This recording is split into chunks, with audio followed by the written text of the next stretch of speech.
Welcome back to the continuing saga of Bondo Betty and the attempt to restore this 1966 Karmann Ghia back to running and driving on the road and legal. Recently we had a state required safety inspection, and if you notice, there's not a tag on this car because Betty did not pass. Betty did not pass primarily because of one single tie rod end, and I'll show you in the back here.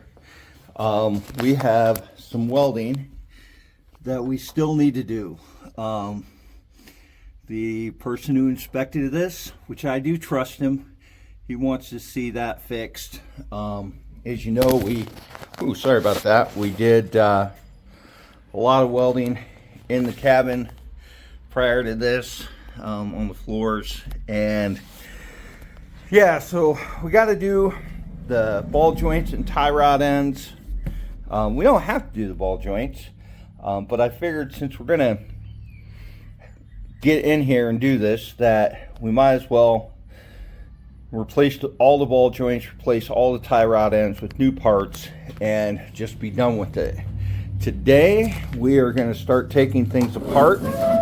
And I heard recently that the first step of assembly is disassembly, and so we're going to record this and try to figure out all the different things that we need to do to replace all these different parts. And we're going to start with getting the gas tank out, which also means that our little tool cabinet milk crate needs to come out. So we'll update you. This is not necessarily a how-to, it's how I'm doing it. It's just kind of documenting what it's taken to get this car back on the road. For everybody who's watched previous videos, thank you. And I appreciate everybody who's paying attention. I really don't have a clue about what the hell I'm doing. I'm learning and having fun doing so. So I've gotten the cargo crate out of here. One thing I want to show you is that without any inner fender wells, there are little rocks that get kicked up in here. And so before I take this tank out, I'm going to just vacuum that up. As you can see, I've taken the front bolts out. These back ones I've just loosened. Gas tank will pop right out, but I think first we're going to do a quick vacuum just so that stuff doesn't fall in and create a rattle sound later. All right, here's a look under the gas tank. I know I've shown this in a previous video, probably, but we are going to replace that steering damper, which I don't have yet. Bug Stuff up in Brownsville, PA didn't have it, so we'll go back up here in a week or so and get it when it comes in. But we're going to change that tie rod. We're going to change this tie rod. We're going to do all four ball joints. The shocks are new, which you would have seen in a previous video. We're going to kind of go from there. One of the things I found kind of interesting is if you look at the pitman arm and the steering, you can see how much play is in the steering box. I'll end up showing this to the guy up at Bug Stuff. His name is Jack, and we'll get his opinion. But ultimately, if that's going to cause wandering, then we'll put a new steering box in also. But I don't know how much is normal. I've never had one of these, never had a bug, so I don't honestly know. All right, we've gotten the shocks off before we lifted the tires. Now we're gonna get the tires off, put the front on jack stands, probably chalk the back wheels, although we are 99% likely gonna jack the whole thing up and put the rub rail back on here, weld that in. But for today, just trying to get these arms off down here so I can get them to a local mechanic and see if we can get them the ball joints pressed in and out this week. All right, we got the front wheels off, and what I'm doing now is I took a wire brush and brushed this area, and then I took a cutoff wheel and I put a mark in the spindle where that mark is on the camber adjuster. That way I know exactly where that is supposed to line up, and I can get this camber back where it needs to be.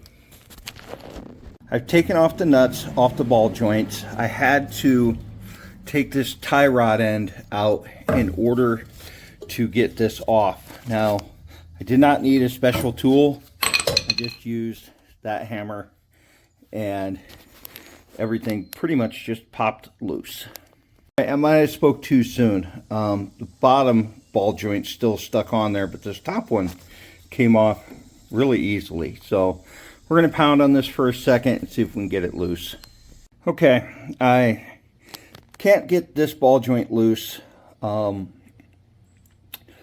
with pounding, and so I decided to move on to this upper arm, and I removed the grub screw, which is that little screw there, and I pulled this out, and I thought, you know what, before I take it, you know, basically it comes all the way out, I thought, you know, let's see how to put it back in, and it doesn't go back in.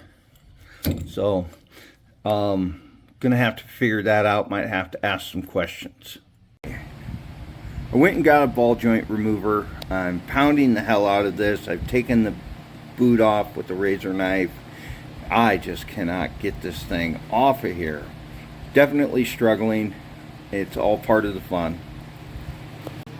Well, I got tired of beating on it, so I pulled out the grinder and cut it. Now we're going to try to pound that out of the spindle. Finally got that ball joint stud out of there. Damn, I'll tell you, this is definitely more difficult than some of the YouTube channels make it look like. So I ended up stopping at getting the ball joint stud out of the spindle. I just hung this up out of the way. The next step is getting this sway bar off, and I think I'll work on that on both sides.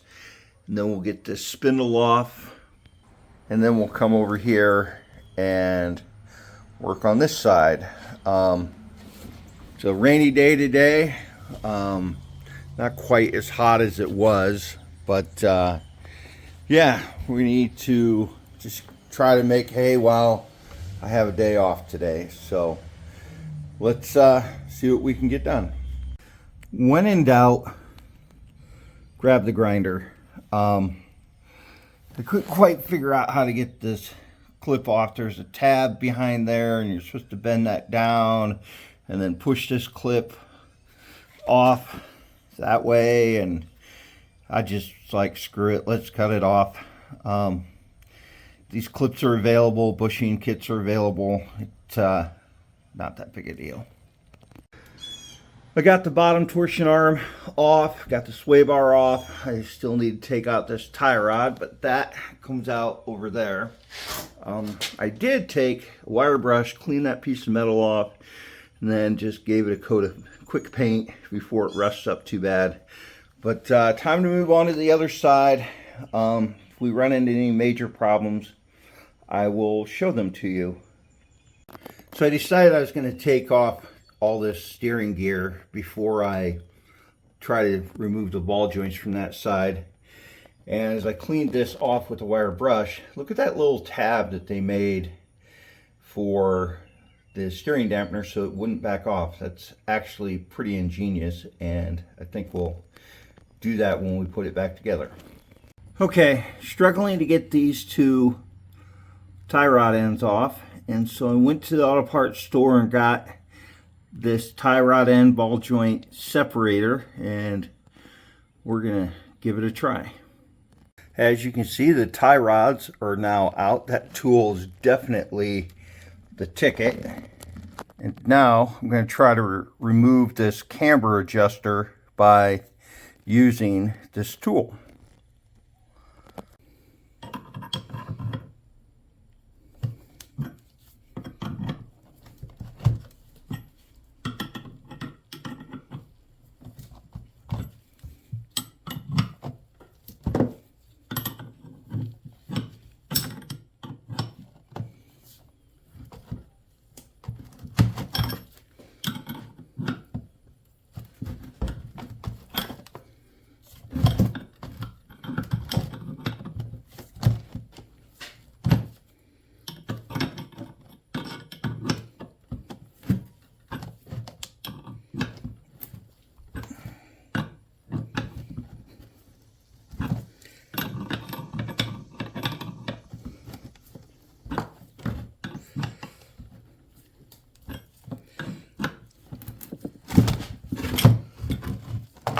Camber adjusters in here pretty darn good.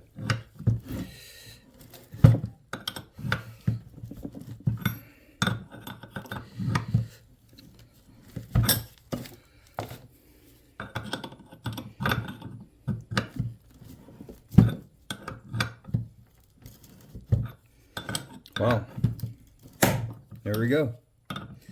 Look at that. It's coming loose. Still not quite all the way there. There we go.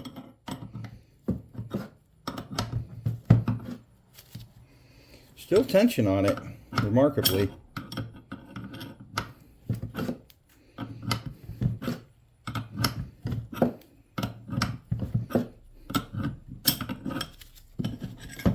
Or I broke the tool. Actually, if you look here,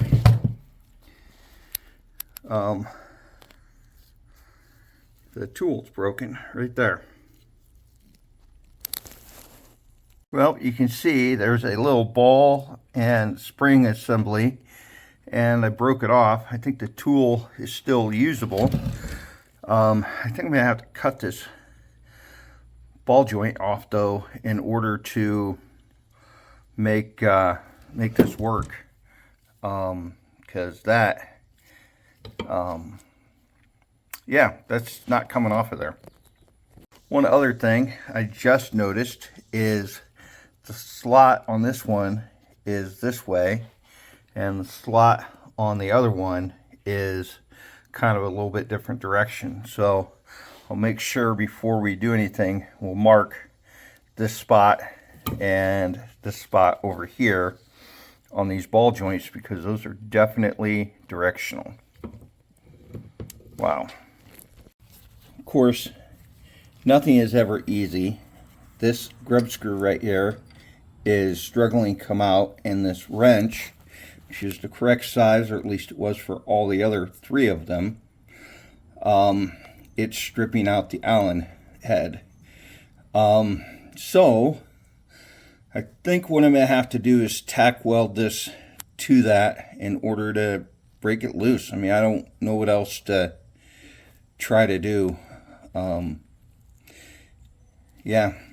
Okay, what I did was I tack welded this nut, the jam nut, to the face, and now we're going to see if we can break this loose.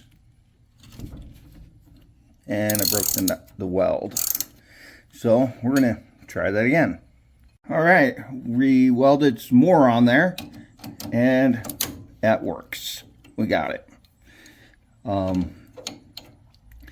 Now I need to unweld that from the grub screw, and I think we're going to hold it in place right where it's at. All right, I used the grinder, ground the weld off at least pretty close, and then used a wrench to break it loose, and then a Allen nut or Allen key to get that grub screw back out. Now we'll get this torsion bar out, and we'll go over to the workbench and see if we can get those camber adjusters off. All right, we are trying our best to get this to come loose. It is a struggle and a half.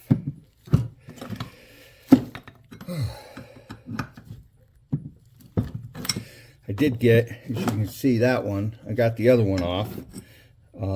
So let's just see if we can get this one to pop off.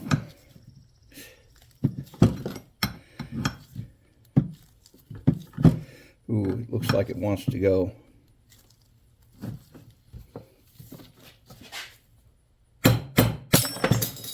Like that, just like that. Holy crap.